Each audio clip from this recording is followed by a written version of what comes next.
Welcome back to Bumblebee. What's up? I hope you had a great weekend. Tell me all about it in the comments below and I'll go, you know what? That sounds like a great time. I have FOMO now. Let's talk. Let's be friends. In the meantime, here are the top 10 lost ancient worlds hiding beneath us.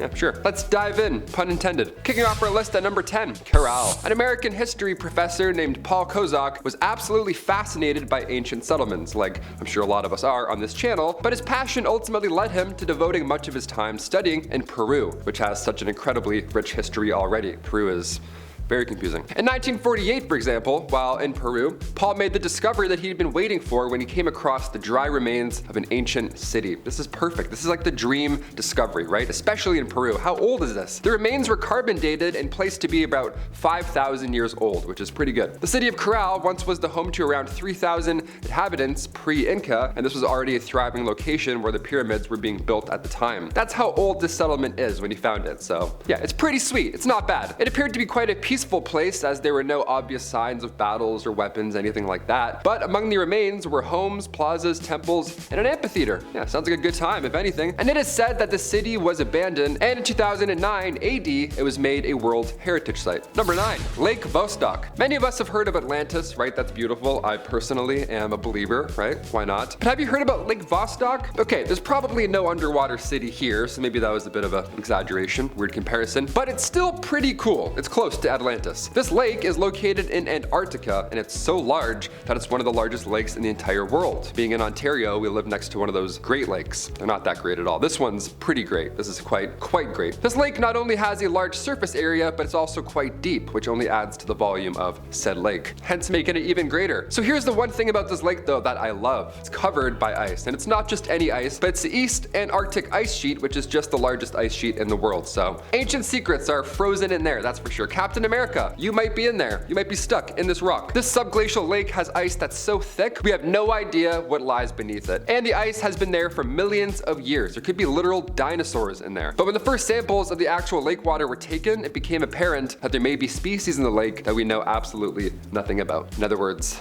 aliens. Frozen aliens, just what you want. Number 8, Masaya Volcano. The Masaya Volcano is located in Nicaragua, and for years, it has been believed to be the mouth of hell. So there we go. We found a nice backdoor to the underworld. Let's just crawl in. It is believed that some sort of god or sorceress or demon or some Marvel Studios villain something lives inside of the fiery pit of the caldera. Yeah, what a nice home. It's nice and cozy. Due to the frequent and unpredictable eruptions from the volcano, it became quite feared by those who lived in the areas surrounding it. Of course, that would be terrifying. And it became a place of human sacrifice in an attempt to appease whatever higher power was controlling these eruptions. That's some dark history for you. Some human sacrifice. Just in 1529, a man climbed to the top of the volcano and placed a cross up there as he was hopefully, it would call upon Jesus to help as well, to exorcise whatever demon lived in the volcano. Did it help?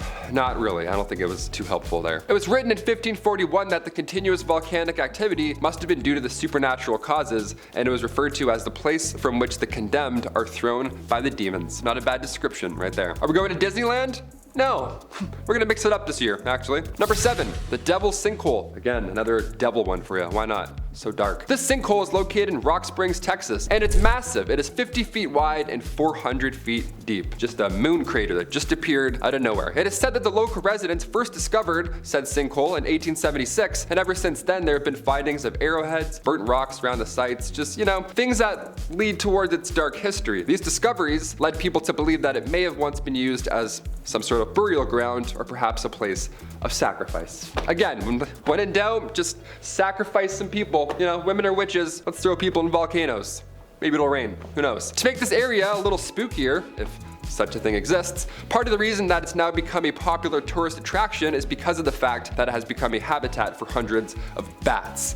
And I'm not a fan of bats, personally. Just saying that, I'm like, nope, they hang upside down, they squeak, and they don't see, and they fly in unison. They're terrifying, I can't do it. People can gather in the evenings and sometimes watch around 3 million bats emerge from this sinkhole. Yeah, they head out and they search for food, and they become vampires in the middle of the night, and they return to their devil's pit. Number 6, Skara Brae. This is an area that's located in Scotland, and it was found in an exceptionally surprising way. It's actually rather disastrous. In 1850, there was a huge storm that hit Scotland, and it was so bad that around 200 people, they sadly passed away from it. It was It was a tragedy. But the next day, however, something happened. The next day, once the storm had settled, residents of Orkney Isles began to notice that part of a cliff that had dislodged now uncovered a sort of hidden settlement almost. So, lo and behold, tests were able to date this site back from 3200 BC to 2200 BC, somewhere in that massive gap that long ago. How incredible is that? It was shown to have been inhabited for about 600 years as well. People lived there. How wild. There were round stone homes here, and the roofs were made of whalebone and peat. Yeah, the roof's made of a whalebone.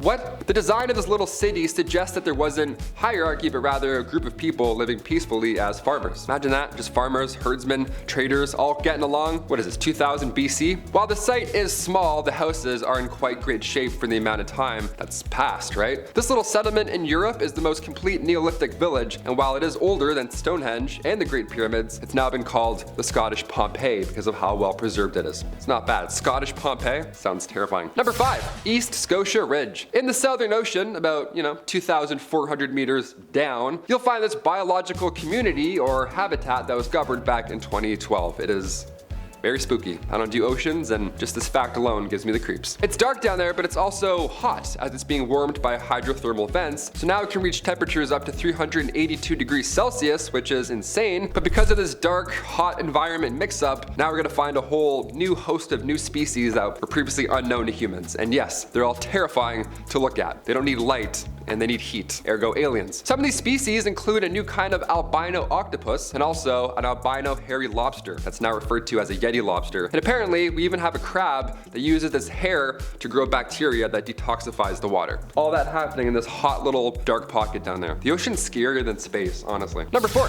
Antarctica Pyramid. We talk about the pyramids of Egypt a lot on Bumblebee, but there's a few other ones. Once I heard about pyramids in Antarctica, I had to Google a little bit more, had to know what was going on. Back in 2016, there was a mountain in Antarctica that was trending online, and that's a little bit weird. A mountain trending? What, are we canceling a mountain now? What happened? We all immediately thought that it was evidence of an ancient civilization because of what we were looking at, so we wanted to see. Now, Eric Rignott, a professor of Earth System Sciences at the University of California, he reached out to Live Science when all this was unfolding to, put his input. He added, quote, "Pyramid shapes are not impossible in nature. Many peaks partially look like pyramids, but they only have 1 or 2 faces like that. Rarely 4, like in this case." So the Antarctica pyramid is baffling. We still can't really explain it. This isn't like a natural thing that happens. Antarctica is hiding a lot of history, that's all I'm saying. There's probably Decepticons in there. For sure Decepticons. Where's Sam Witwicky and his old charter when you need it? Number 3, Sima Humboldt. Sima Humboldt is a large sinkhole that's located in Venezuela. Sinkholes, they're interesting, but they're also terrifying. And not necessarily something you've ever seen before in real life. I don't know, I've never seen a sinkhole. Chris, have you seen a sinkhole?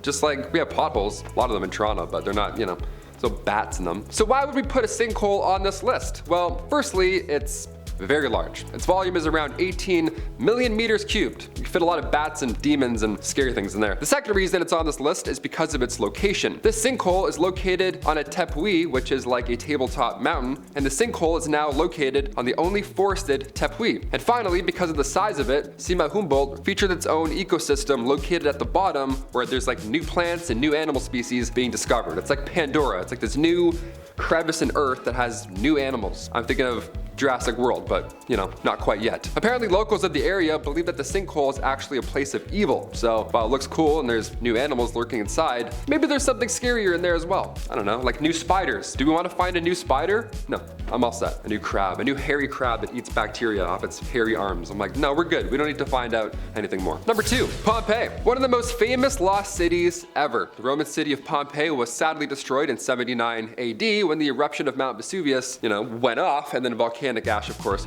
was strewn about the city. It was terrible. Now, fast forward all the way to 1748 AD when the Duke of Naples had a summer palace built just, 24 kilometers south of Naples on Italy's west coast. Through that construction, as they were working on the palace, they began to dig and they started to come across new buildings and streets, and from here on, once news spread, people began to flock the area, and it was realized that what had been discovered was the lost city of Pompeii. They just found it. Imagine that, you're digging through trying to make a building and you're like, oh, we found a city actually, let's continue digging. Throughout the Victorian times, people would come to see more of this town being uncovered each and every year, and then they eventually found an amphitheater, found a forum, houses, shops, everything you'd expect an old town to have. This one was just ancient and buried, and in remarkable shape too. It was beautiful. There's art, some weird art on the ground that I can't really talk about on YouTube, but those are fun to find. Now the ancient city of Pompeii is one of the most visited tourist attractions in the entire world, and excavations still continue on with secrets continuing to be revealed. For example, they just reopened a restaurant that was once buried in this volcanic ash. Yeah, some guy just signed in Pompeii to work. Insane.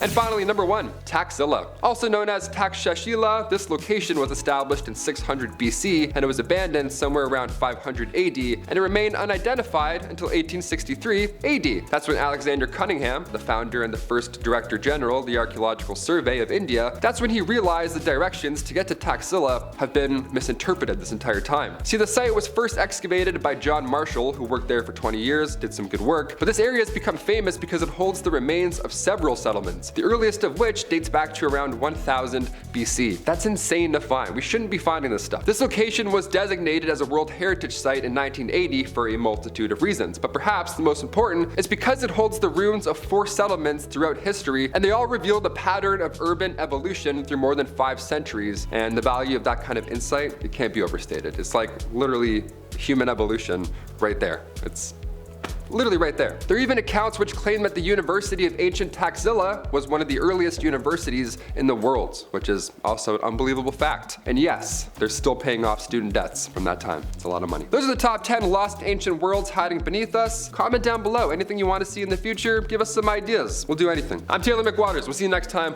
on Bumblebee. Peace.